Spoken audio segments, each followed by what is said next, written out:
Lessons from Celtics-Warriors. I am afraid of Stephen Curry. This loss dug up a lot of deep-seated issues I have with the Warriors, including an incredibly complex relationship with Stephen Curry. I am irate.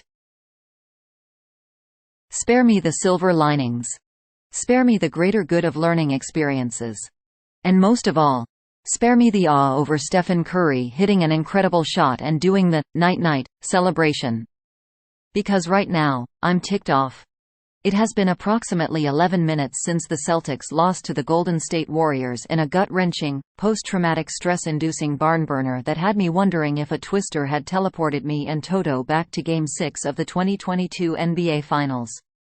I'm not calm, and I'm not going to be. So everyone batten down the hatches. I wanted that game so bad, and judging by how tight and clumsy they played down the stretch, I know the Celtics did too. Their body language made me feel like I was reading All Quiet on the Western Front, as shell-shocked soldiers tried desperately to survive. The fourth quarter was an onslaught, complete with a Steph Curry legacy game, legacy shot, and legacy celebration. For the first time in my life, I rage quit watching a game, slamming my computer screen shut as soon as the broadcast cameras cut to Curry's hands pressed together, forming a pillow for his head and a gravestone for my hopes and dreams. I don't know what got into me. This was a regular season game with regular season implications, with a short trip to Sacramento on the horizon to continue the road trip. This isn't a playoff series, it's a Tuesday night in December. So we should chill, right? But I hate the Warriors. I'm pretty young, so there's a relatively short amount of NBA history that I actually remember. Yet somehow, most of it contains the Warriors winning, either over the entire league, over LeBron James specifically, or, more recently, over the Celtics, who I hold near and dear to my heart. This game was a form of psychological warfare. The Warriors are in the Western Conference, and meetings with them are few and far between, affording me not many chances like tonight to reflect on the existential horror of peak Steph Curry and how uniquely awful it is to face him. Flashbacks to the 2022 Finals started to haunt me during the fourth quarter, with Al Horford getting burned in drop coverage on a switch and Jason Tatum doing a disappearing act in the face of an alpha he couldn't even begin to match. There was something cosmically off about that fourth quarter. No rational explanation satisfies what went down. Because even if you blame the C's for settling for threes on what felt like every trip down the floor, most of them were wide open.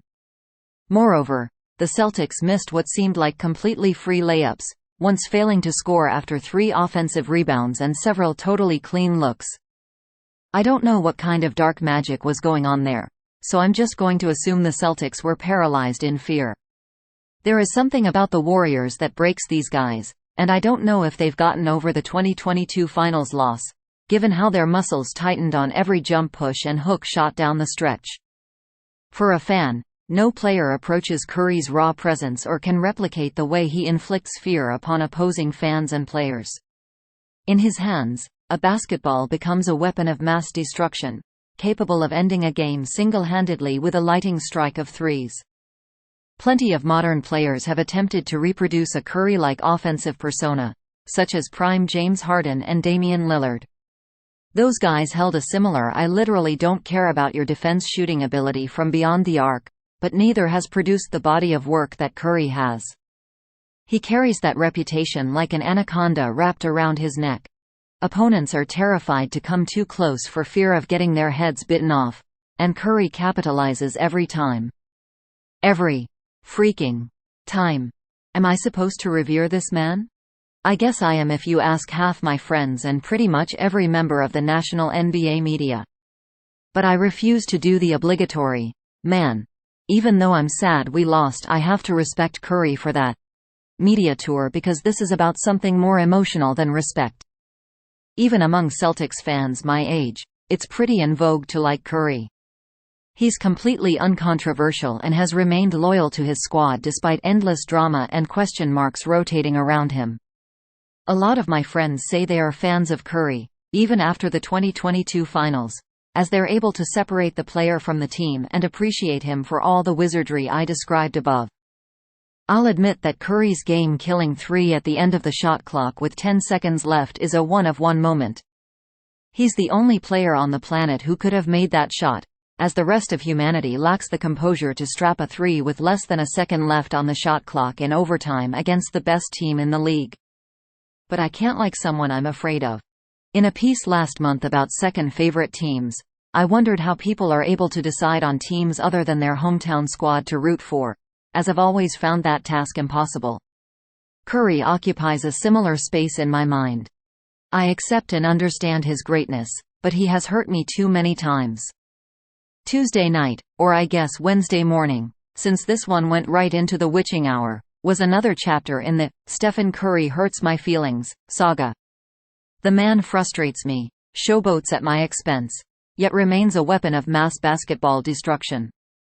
He was simply greater than anything the Celtics could muster. I think I'll be able to forgive him one day, but today is not that day. Or maybe it will be today, but it's only been 53 minutes since the end of the game. I reserve the right to sleep on this one. The Kings will be put to the test by the NBA's best when they play host to the Boston Celtics in a marquee matchup Wednesday at Golden One Center in Sacramento. The Kings, 16-9, have won 3 in a row and 8 of 11 to climb to 4th in the Western Conference, 4 games behind the conference-leading Minnesota Timberwolves. The Celtics, 20-6, had won 5 in a row before suffer a 132-126 overtime loss to the Golden State Warriors on Tuesday.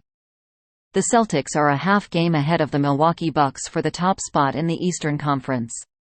This marks the start of a tough stretch for Sacramento as the Kings close out a 6-game homestand.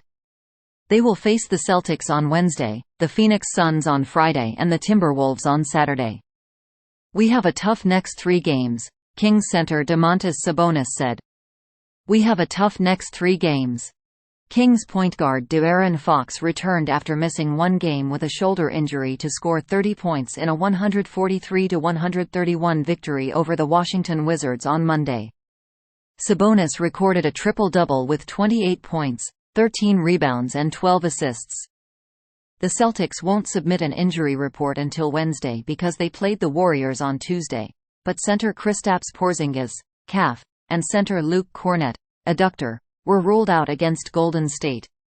Jason Tatum left the game after rolling his left ankle in the first quarter but returned to log 41 minutes, finishing with 15 points on 5 of 17 shooting.